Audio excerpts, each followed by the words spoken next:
नमस्कार साथियों, हमारे YouTube चैनल में आपका स्वागत है। अपनी तैयारी को एक लेवल अप करने के लिए हमारे चैनल को सब्सक्राइब करें, बेल आइकन ज़रूर प्रेस करें। आज हम इंदिरा गांधी जी के दूसरे टेन्योर के बारे में पढ़ेंगे, जो उनका दूसरा कार्यकाल था, यानी कि 1980 से लेकर 1984 तक का, उसके बारे में पढ़ेंगे। तो आइए दूसरे कार्यकाल के बारे में पढ़ते हैं इंदिरा गांधी जी के। इनका दूसरा कार्यकाल जो था वो 1980 से लेकर 1984 तक चला। ये अपना द्वितीय कार्यकाल कंप्लीट नहीं कर पाई थी, जो 85 तक कंप्लीट होना था। ठीक है। 31 अक्टूबर 1984 को इन्हीं के अंगरक्षक बेअंत सिंह, केहर सिंह और सतवंत सिंह, उन्होंने इनकी गोली मारकर इनके निवास स्थान पर हत्या कर दी थी।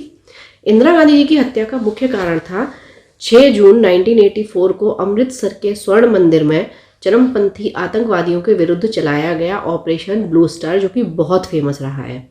इन आतंकवादियों का नेता था जनरल सिंह भिंडरावाला। ठीक है। अच्छा, अब कारण क्या था कि ये जो भिंडरावाला था, ये सिख समुदाय के लिए एक नए देश खालिस्तान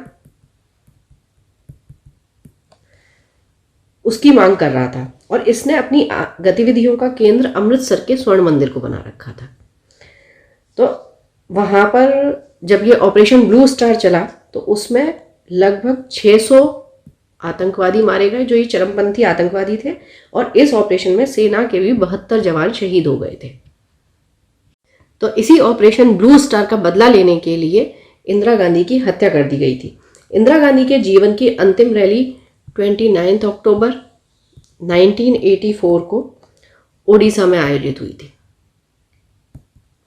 ठीक है। अच्छा, एक और सिमिलरिटी है इंदिरा गांधी और झांसी की रानी लक्ष्मीबाई में। इन दोनों का ही जन्मदिन 19 नवंबर को आता है। ठीक है। तो लक्ष्मीबाई जी का थोड़ा सा देख लेते हैं। इनका जन्म कहाँ हुआ था? इनका जन्म वाराणसी यानी कि बनारस में हुआ था। इनके पिता का नाम था मोरोपंत तांबे और इनकी माता का नाम था भागीरथी सप्रे या भागीरथी बाई।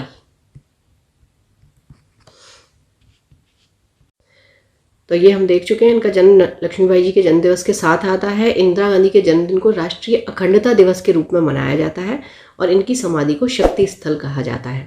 इनकी हत्या की जांच के लिए ठक्कर आयोग का गठन किया गया था, यानी ठक्कर आयोग ने इनकी जो भी हत्या हुई थी उसकी जांच को ठक्कर आयोग को सौंपा गया था। चलिए तो अब आगे बढ़ते हैं। चलिए तो अब राजीव गांधी जी के साथ आगे बढ़ते हैं। इनका जन्म 20 अगस्त 1944 मुंबई में हुआ था। इनकी हत्या 21 मई 1991 श्री पेरम्बुदूर तमिलनाडु में हुई थी। इनका कार्यकाल 1984 से लेकर 1989 तक रहा, जब इंदिरा गांधी जी की हत्या हुई थी उसके बाद। ये इनकी लोकसभा सीट थी अमेठी, और प्रधानमंत्री बनने से पहले ये एयर इंडिया में पायलट थे। मल्टीपल टाइम्स ये पूछा गया है। अब तक के प्रधानमंत्री में ये सबसे कम उम्र के प्रधानमंत्री रहे हैं। इन्होंने 1984 में मेनका गांधी को हराया था अमेठी सीट से। चलिए, तो इनके समय में ही 52वां संविधान संशोधन आया 1985 में, और 61वां संविधान संशोधन आया था 1989 में। कार्यकाल फिर से देख लेते हैं कब से कब तक रहा, 84 से लेकर 89। तो अब आप देखिए इसके बीच में क्या क्या चीज़ें हो रही हैं। चलिए, तो 52वें संविधान संशोधन में क्या हुआ था? तो 52वें संविधान संशोधन में क्या हुआ? 85 में हुआ था ये। ठीक है। इसमें क्या हुआ, आपकी 10वीं अनुसूची जोड़ी गई थी, और 10वीं अनुसूची आपको ध्यान होगा दल बदल विरोधी कानून से संबंधित है। ठीक है। उसके बाद 61वां संविधान संशोधन 1989 में आया, और इसमें क्या हुआ, जो वयस्क मताधिकार थे उसकी आयु 21 वर्ष से घटाकर 18 वर्ष कर दी गई, यानी कि अब 18 वर्ष का इंसान भी वोट दे सकता है। ठीक है। ये दोनों आपके संविधान संशोधन आए, और इन्हीं के समय में एक चीज और हुई कि 1988 में लिट्टे नामक, आपने आतंकवादी संगठन सुना होगा, इसके विरुद्ध श्रीलंका में एक शांति सेना भेजी गई थी। ठीक है। कहाँ भेजी गई थी? श्रीलंका में। किसके समय में? राजीव गांधी जी के। लिट्टे का आपको पता होगा, लिबरेशन टाइगर्स ऑफ तमिल।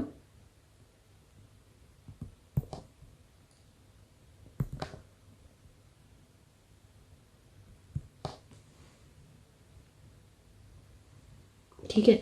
अच्छा, इसकी स्थापना किसने की थी? इसकी स्थापना 1976 में वेलु पिल्लई प्रभाकरन ने की थी। ठीक है, तो इतनी सारी चीज़ें आपकी राजीव गांधी जी के समय में हुई हैं। इनका जन्मदिन 20 अगस्त को सद्भावना दिवस के रूप में व अक्षय ऊर्जा दिवस के रूप में मनाया जाता है। 29 नवंबर 1989 को बोफोर्स तोप घोटाले के कारण इन्होंने त्यागपत्र दे दिया था। ठीक है, तो इनकी हत्या जो थी 21 मई 1991 तमिलनाडु के पेरम्बदूर में धानु नामक महिला द्वारा की गई थी, जो कि मानव बम बनकर आई थी। 21 मई को आतंकवाद विरोधी दिवस के रूप में मनाया जाता है। इनकी हत्या की प्रारंभिक जांच एक आईपीएस अधिकारी DR कार्तिकेयन को सौंपी गई थी और बाद में राजीव गांधी हत्याकांड की जांच जैन आयोग ने की थी। ठीक है, और इनकी लाश की पहचान किससे की गई थी? DNA फिंगरप्रिंट्स के द्वारा। इनकी समाधि को वीर भूमि कहा जाता है। एक वीडियो में मैं आपके साथ सारी समाधियां और उनको क्या कहा जाता है प्रधानमंत्रियों की, वो शेयर करूंगी। तो चलिए, अब अगर DNA की बात चल रही है तो DNA का यहाँ एक इम्पॉर्टेंट चीज़ देख लेते हैं कि भारत में और विश्व में, ठीक है, भारत में DNA के जनक कहा जाता है डॉक्टर लाल सिंह को, जबकि विश्व में एलेक्स जेफरी, इनको DNA का जनक कहा जाता है। तो यहाँ पर आपका साइंस का सेक्शन भी कवर हो जाता है थोड़ा सा। ठीक है, तो इन्हें DNA फिंगरप्रिंट्स का जनक माना जाता है। भारत में डॉक्टर लाल सिंह और विश्व में एलेक्स जेफरी। चलिए, अब आगे बढ़ते हैं विश्वनाथ प्रताप सिंह जी के साथ। इनका जन्म हुआ 25 जून 1931 प्रयागराज उत्तर प्रदेश। मृत्यु हुई 27 नवंबर 2008 अपोलो हॉस्पिटल इंद्रप्रस्थ। ठीक है, कार्यकाल इनका रहा 1989 से लेकर 1990। इंदिरा गांधी के बाद राजीव गांधी के बाद विश्वनाथ प्रताप सिंह। इनकी लोकसभा सीट फतेहपुर उत्तर प्रदेश। इन्होंने नेशनल फ्रंट जन मोर्चा पार्टी की ओर से प्रधानमंत्री ये नियुक्त हुए थे। ठीक है, और ये जो जन मोर्चा पार्टी थी 1989 में 5 पार्टियों ने मिलकर इस पार्टी का निर्माण किया था। ठीक है, इसका गठन किया था। अविश्वास प्रस्ताव से हटने वाले भारत के प्रथम प्रधानमंत्री थे। अच्छा, जवाहरलाल नेहरू जी जब हमने पढ़े थे उसमें हमने पढ़ा था इनके खिलाफ अविश्वास प्रस्ताव भी आया और इनके खिलाफ निंदा प्रस्ताव भी आया था। ठीक है, तो अविश्वास प्रस्ताव इनके खिलाफ कौन लेकर आए थे? JB कृपलानी जी। ठीक है, और निंदा प्रस्ताव इनके लिए कौन लेकर आए थे? राम मनोहर लोहिया जी। ठीक, लेकिन ये उस अविश्वास प्रस्ताव से हटे नहीं थे। तो अविश्वास प्रस्ताव से हटने वाले भारत के प्रथम प्रधानमंत्री थे आपके विश्वनाथ प्रताप सिंह। प्रधानमंत्री बनने से पूर्व यह उत्तर प्रदेश के मुख्यमंत्री रह चुके थे। अब आगे बढ़ते हैं चंद्रशेखर जी के साथ। इनका जन्म 1 जुलाई 1927 इब्राहिम पट्टी बलिया उत्तर प्रदेश में हुआ था। इनकी मृत्यु 8 जुलाई 2007 अपोलो हॉस्पिटल में हुई।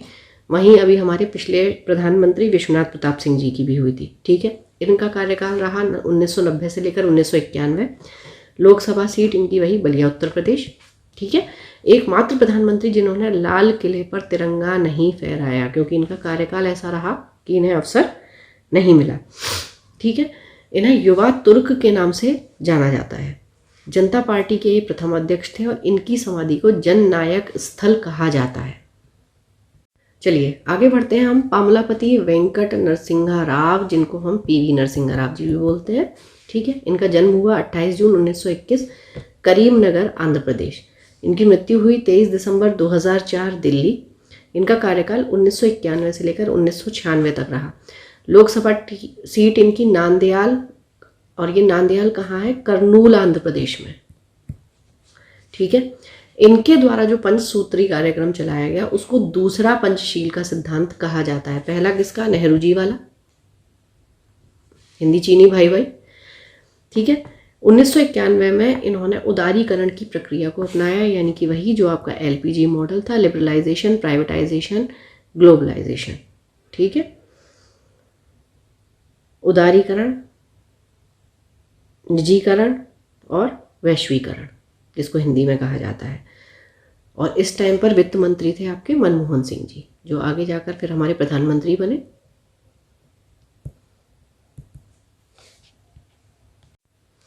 चलिए तो आगे बढ़ते हैं अटल बिहारी वाजपेयी जी के साथ। बहुत ही बेहतरीन व्यक्तित्व। इनका जन्म 25 दिसंबर 1924 ग्वालियर में हुआ। ठीक है। इनकी मृत्यु 16 अगस्त 2018 एम्स नई दिल्ली में हुई। इनके 3 कार्यकाल रहे।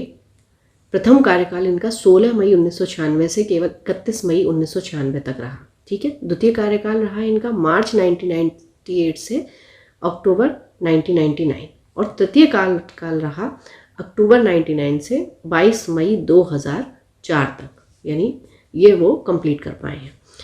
लोकसभा सीट इनकी रही लखनऊ उत्तर प्रदेश और इनके जन्मदिन को गुड गवर्नेंस डे के रूप में मनाते हैं, जो कि आज है जब मैं ये वीडियो रिकॉर्ड कर रही हूँ, 25 दिसंबर। ठीक है। इन्होंने जय जवान जय किसान जय विज्ञान का नारा दिया था। जय जवान जय किसान का लाल बहादुर शास्त्री जी ने दिया था और यहाँ पर मोदी जी ने इसको जय अनुसंधान और जोड़ दिया है। ठीक है। चलिए तो अब इनके राजनीतिक जीवन से संबंधित कुछ बातें। 1950 में श्यामा प्रसाद मुखर्जी द्वारा स्थापित जनसंघ पार्टी के अटल जी 1955 में सदस्य बने। इन्होंने अपने जीवन का प्रथम लोकसभा चुनाव 1957 में उत्तर प्रदेश के बलरामपुर लोकसभा सीट से तथा अंतिम चुनाव 2004 में लखनऊ से जीता था। ठीक है। 1977 में जनता पार्टी सरकार में पहली बार यह विदेश मंत्री बने और यूएनओ में हिंदी में भाषण दिया था। यूएनओ में हिंदी में भाषण देने वाले ये विश्व के पहले राजनेता थे। अभी जब हम आगे मोदी जी पढ़ेंगे उनकी भी एक चीज़ आएगी कि उन्होंने भी यूएनओ में हिंदी में भाषण दिया है। ठीक है। लेकिन दोनों चीज़ों में फ़र्क रहेगा क्योंकि अटल जी पहले राजनेता हैं, यानी वो किसी भी पद पर, यानी तब वो विदेश मंत्री थे। ठीक है। तो अगर किसी भी राजनेता की बात की जाएगी तो वो अटल जी थे जिन्होंने यूएनओ में हिंदी में भाषण दिया पहली बार। लेकिन अगर किसी प्रधानमंत्री की बात आएगी तो वो मोदी जी की बात आएगी जिन्होंने यूएनओ में पहली बार हिंदी में भाषण दिया है। ठीक है। इस फर्क को आप याद रखिएगा। तो 1950 में श्यामा प्रसाद मुखर्जी ने जो पार्टी बनाई उस पार्टी का नाम 6 अप्रैल 1980 को बदलकर ये थी जनसंघ पार्टी और ये हो जाती है भारतीय जनता पार्टी। ठीक है। और इसके प्रथम अध्यक्ष श्री अटल बिहारी वाजपेयी जी बनते हैं जब इसका नाम भारतीय जनता पार्टी हो जाता है। 1998 में भाजपा सहित 24 पार्टियों का गठबंधन कर एनडीए बनाया जाता है और एनडीए की ओर से ये प्रथम प्रधानमंत्री बनते हैं। 21 फरवरी 1999 में तत्कालीन प्रधानमंत्री नवाज शरीफ के साथ, कहाँ के, पाकिस्तान के, लाहौर घोषणा पत्र पर हस्ताक्षर किए थे इन्होंने। इनके समय में ही स्वर्णिम चतुर्भुज, ग्राम सड़क योजना, ये योजनाएं लाई गई थी। 2004 के लोकसभा चुनाव में इंडिया शाइनिंग का नारा इन्होंने ही दिया था और 2015 में इन्हें भारत रत्न से सम्मानित किया गया था। और जब इन्हें भारत रत्न से सम्मानित किया गया था तो इनके साथ ही मरणोपरांत पंडित मदन मोहन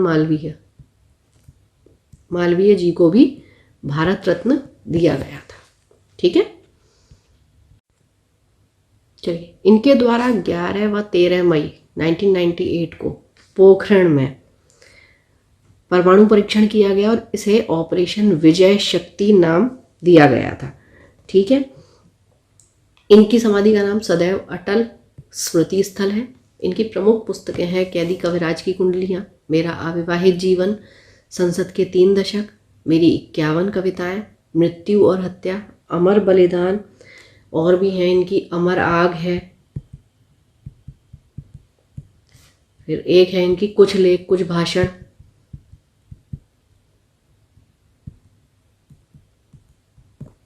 एक है इनकी राजनीति की रपटीली राहें, और एक और इनकी बुक है वो फेमस है काफ़ी, new dimension of India's foreign policy. तो ये बहुत ही बेहतरीन राजनेता, बहुत ही बेहतरीन कवि, बहुत ही बेहतरीन व्यक्तित्व जिनका आज जन्मदिन है, उन्हें हम याद करते हैं। तो अब देख लेते हैं अटल जी के समय में और क्या क्या चीज़ें हुई थी।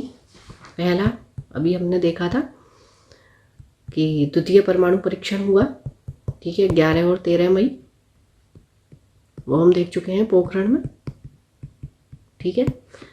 नेक्स्ट, इनके टाइम पर फरवरी 1999 लाहौर बस यात्रा,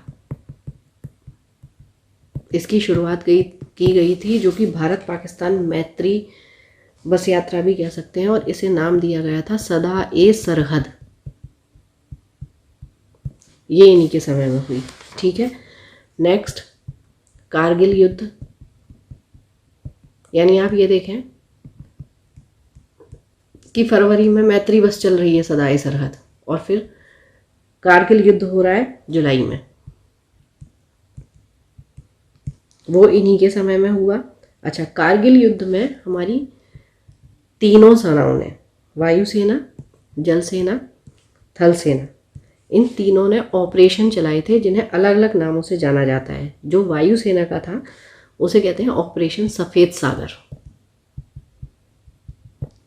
जो थल सेना का, जल सेना का है, उसे कहते हैं ऑपरेशन तलवार,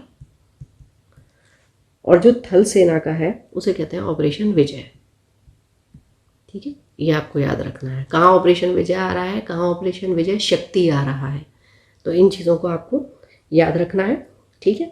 नेक्स्ट, इनके समय में एक और चीज़ हुई थी, कांधार कांड,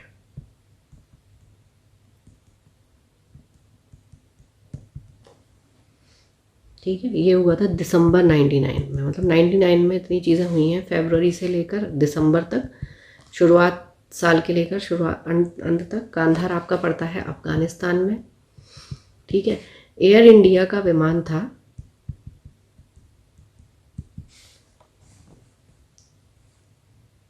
A814, ठीक है। इसको क्या किया गया था, इसे अपहरण कर लिया गया था इसका, और 152 इसमें यात्री थे, ठीक है। उनके बदले ये कहा गया था, तो बोला कि हरकत उल अंसार के मौलाना मसूद अजहर और कुछ अन्य आतंकियों को रिहा किया जाए, तो तब इन यात्रियों को छोड़ा जाएगा, ठीक है। उस टाइम पर हमारे जो विदेश मंत्री थे वो थे श्री जसवंत सिंह, ठीक है। तो उन्हें, उनके साथ इन्हें भेजा गया था, और ये इस मामले को निपटाया गया था। और एक चीज़ और भी है कि जब ये कांधार कांड हुआ उस समय भी अफगानिस्तान में तालिबान का ही अधिकार था,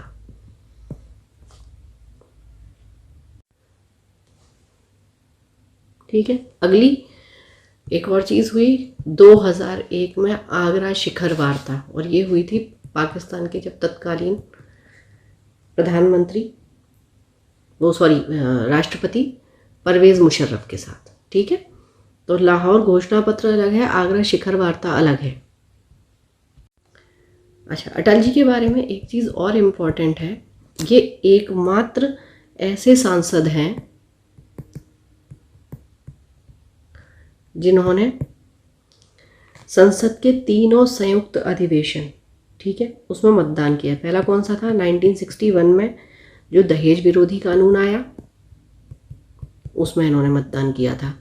सेकंड, 1978 में जो बैंकिंग सेवा विधेयक आया, उसमें भी इन्होंने मतदान किया था। और उसके बाद 2002 में जो पोटा एक्ट आया था, उसमें भी इन्होंने मतदान किया था। ये सब जब एक्ट्स पढ़ेंगे तो उसमें हम पढ़ेंगे, लेकिन अभी आप ये जान लें कि अटल जी ही एकमात्र ऐसे सांसद हैं जिन्होंने इन तीनों विधेयक संयुक्त अधिवेशन में वोटिंग की थी। चलिए, तो इस वीडियो में इतना ही। अगले वीडियो में हम भारत के प्रधानमंत्री को, पूरे चैप्टर को कंप्लीट करते हैं, अपने सारे प्रधानमंत्री जो अभी तक रहे हैं उनका अध्ययन करते हैं। Thank you for watching, keep learning, stay with me.